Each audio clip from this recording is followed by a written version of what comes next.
வணக்கம் friends, welcome to சுப்பீஸ் wonderland. இன்றைக்கி நம்ம பார்க்க போகிற ரெசிபி சின்ன வெங்காயத்தை வச்சு சூப்பரான தொக்கு ரெசிபி தாங்க செய்ய போகிறோம். இது சாதத்துக்கு மட்டும் இல்லைங்க, சப்பாத்தி, இட்லி, தோசை எல்லாத்துக்குமே ஒரு சூப்பரான காம்பினேஷனாக இருக்கும். வாங்க ஃப்ரெண்ட்ஸ், இந்த சின்ன வெங்காய தொக்கு எப்படி பண்ணலாங்கிறத பார்ப்போம். வெங்காய தொக்கு செய்கிறதுக்கு ஃபஸ்ட்டு ஒரு பேனை ஹீட் பண்ணியிருக்கேன். இதில் நம்ம 1 டேபிள் ஸ்பூன் அளவுக்கு கடுகு ஆட் பண்ணிக்கலாம். 1/4 டேபிள் ஸ்பூன் அளவுக்கு வெந்தயம் ஆட் பண்ணிக்கலாம். இதை நல்லா ஃப்ரை பண்ணிக்குவோம். பாருங்கள், இந்த வெந்தயம் லைட்டாக ஒரு கோல்டன் ப்ரௌன் வரப்போ நம்ம ஃப்ளேம் ஆஃப் பண்ணிக்கலாம். இப்போ இந்த கடுகும் வெந்தயத்தையும் நல்லா ஆற வச்சு பொடி பண்ணி எடுத்துகிட்டு வந்துக்குவோம். இப்போ ஒரு பேனை ஹீட் பண்ணி இதில் ஒரு 4 to 5 டேபிள் ஸ்பூன் அளவுக்கு எண்ணெய் ஆட் பண்ணிக்குவோம். இப்போ எண்ணெய் நல்லா சூடானதும் ஒரு 250 கிராம் போல் சின்ன வெங்காயத்தை நல்லா தோல் உரித்து வாஷ் பண்ணி எடுத்துகிட்டு வந்திருக்கேன். இப்போ இதை ஃபஸ்ட்டு ஆட் பண்ணிக்கிறேன்.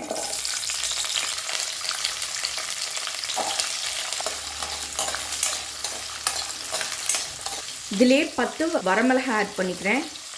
அதிலே ஒரு 4-5 பல் பூண்டு ஆட் பண்ணிக்கிறேன். இது எல்லாத்தையும் சேர்த்து நல்லா வதக்கிக்கலாம். இப்போ இதில் ஒரு கொத்து கருவேப்பிலை ஆட் பண்ணிக்கிறேன். இந்த வெங்காயம் நல்லா கலர் சேஞ்ச் ஆகி வர அளவுக்கு நம்ம வதக்கி எடுத்துக்குவோம்.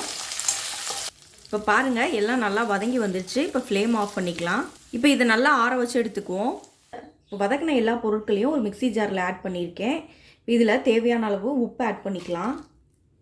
ஒரு லெமன் சைஸ்க்கு புளியை தண்ணியில் கரைச்சி எடுத்திருக்கேன். அதையும் இதில் ஆட் பண்ணிக்கிறேன். இதுலேயே நம்ம வறுத்து அரைச்சி வச்சுருந்த பொடியையும் ஆட் பண்ணிக்கலாம். இப்போ இதை ஃபைன் பேஸ்ட்டாக அரைச்சி எடுத்துகிட்டு வந்துக்கலாம். இப்போ அதே பேனில் ஒரு 3 to 4 டேபிள் ஸ்பூன் அளவுக்கு எண்ணெய் ஆட் பண்ணிக்கிறேன். இதில் 1 டீஸ்பூன் அளவுக்கு கடுகு ஆட் பண்ணிக்கிறேன். கடுகு நல்லா பொரிஞ்சு வரட்டும். இப்போ இதில் கருவேப்பிலை ஆட் பண்ணிக்கிறேன்.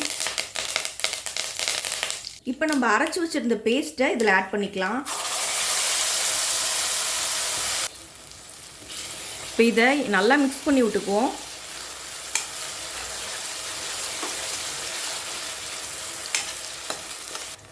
இப்போ சிம்மில் வச்சுட்டு ஒரு 7 நிமிஷம் இதை நல்லா வதங்க விட்டுருங்க. இப்போ பாருங்கள், எண்ணெயெல்லாம் நல்லா பிரிஞ்சு சூப்பராக வந்துருச்சு.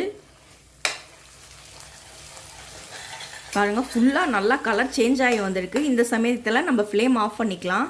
அவ்வளோதாங்க, நமக்கு சூப்பரான சின்ன வெங்காயத்தொக்கு அருமையாக ரெடி ஆயிடுச்சு. அருமையான சின்ன வெங்காயத்தொக்கு சூப்பராக ரெடி ஆயிடுச்சு ஃப்ரெண்ட்ஸ்.